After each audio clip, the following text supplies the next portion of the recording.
అందరికీ నమస్కారం. నా పేరు పూనెం కృష్ణ. నేను భద్రాచలం మేజర్ గ్రామ పంచాయతీ సర్పంచ్ని. ఇప్పుడు వివిధ రకాలుగా భద్రాచలంలో ఉన్నటువంటి జనరల్ ఫండ్ ద్వారా భద్రాచలంలో అభివృద్ధి పనులకై మేము వివిధ ఎమ్మెల్యే గారు, నేను, పార్టీ కార్యకర్తలు, వార్డు మెంబర్లు అందరూ కలిసి కూడా భద్రాచలం అభివృద్ధికై సీసీ రోడ్లేమి, డ్రైన్లేమి ఇది అందరినీ కాల్పాలని ఇప్పుడు టెండర్ పిలిచి అభివృద్ధి పనులకై శ్రీకారం చుట్టడం జరిగింది. దీంట్లో భాగంగా 6వ తారీఖున అంతకుముందు గ్రామ పంచాయతీ ఆఫీసు యందు వర్క్ జరిగింది. ఆ వర్క్ జరిగిన తర్వాత ఇసుక లాస్ట్ డస్ట్గా మిగిలింది. ఆ మిగిలినటువంటి దాన్ని వేరే వార్డుకు తరలించేలో భాగంగా పోలీసు వారు దాన్ని పట్టుకోవడం జరిగింది. దాన్ని పట్టుకున్న తర్వాత ఆ నైట్ మొత్తం అక్కడ పోలీస్ స్టేషన్లో ఉంచారు. దాంట్లో ఉంచిన తర్వాత నేను వెళ్ళి మాట్లాడాను.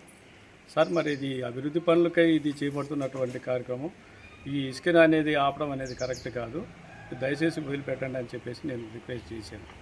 దాంట్లో నేను తీసుకురావడం జరిగింది. తీస్తూ ఉన్నటువంటిది ఏమవుతుందో ఆ ఏ బిల్లు ఉన్నటువంటి దానితోనే మీరు అభివృద్ధి పనులు చేపట్టాలని చెప్పేసి నేను చెప్పడం జరిగింది. దాంట్లో భాగంగా ఆ నైట్ మొత్తం ఉంచిన తర్వాత నేను ఇడిచిపెట్టిన తర్వాత ఆ ట్రాక్టర్ను వాళ్ళని తీసుకురావడం జరిగింది. అది ఆ ట్రాక్టర్లో ఉన్నటువంటి ఇసుక కూడాను సగంగానే ఉంది, ఆ డస్ట్గా ఉంది. అది ఇసుక కూడా కాదు, అది మిగిలిపోయినటువంటిది. సరే, దానిలో వాళ్ళు చట్టపరమైనటువంటి చర్య తీసుకోవచ్చు, కానీ నేను కాదంటలేదు.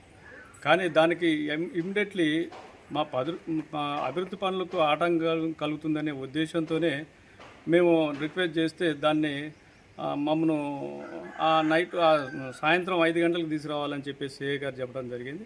మేము 5 గంటలకు వెళ్ళలేకపోయాము. 6 గంటలకు వెళ్ళిన తర్వాత అక్కడ ఉన్నటువంటి వాళ్ళని, ఆ డ్రైవర్ని, ఆ కాంట్రాక్ట్ ఎవడు చేస్తున్నాడు ఏంటి, ఆ కాంట్రాక్ట్ కూడా లోన్ వేయండి అసలు అని చెప్పేసి అని అంటాం.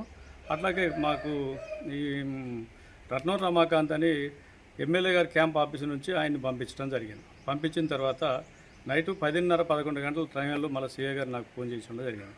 ఫోన్ చేసిన తర్వాత, సార్ అది కరెక్ట్ కాదు, రేపు కాబడితే నేను రేపు పొద్దున్నే నేను చెప్తాను, మీరు చేస్తున్న దానికి ఎఫ్ఐఆర్ ఎట్ట చేశారు, దేని చేశారు, అసలు వాస్తవాలు తెలుసుకొని మీరు ఎఫ్ఐఆర్ చేయాలి కానీ కేసు చేయాలి కానీ మీది కరెక్ట్ కాదని చెప్పేసి నేను అనడం జరిగింది.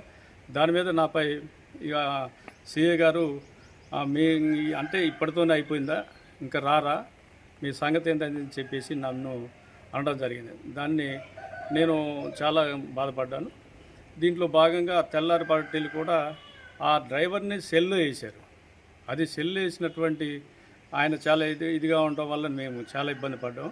అలాగే డ్యూటీలో ఉన్నటువంటి ఎస్ఐ గారు కానీ, హెడ్ కానిస్టేబుల్ గారు కూడా వాళ్ళని తోటి ఉద్యోగస్తులని ఇది కూడా లేకుండా వాళ్ళని కూడా నిర్బంధంగా మేము ఇష్టం అని చెప్పేసి ఈ విషయంపై సంబంధించినటువంటి పై అధికారి ఏఎస్పీ గారికి మేము ఫిర్యాదు చేశాం.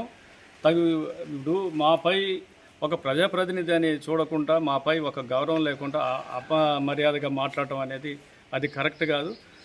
తగినటువంటి న్యాయం చేస్తారని నేను ఏఎస్పీ గారికి ఫిర్యాదు చేయడం జరిగింది.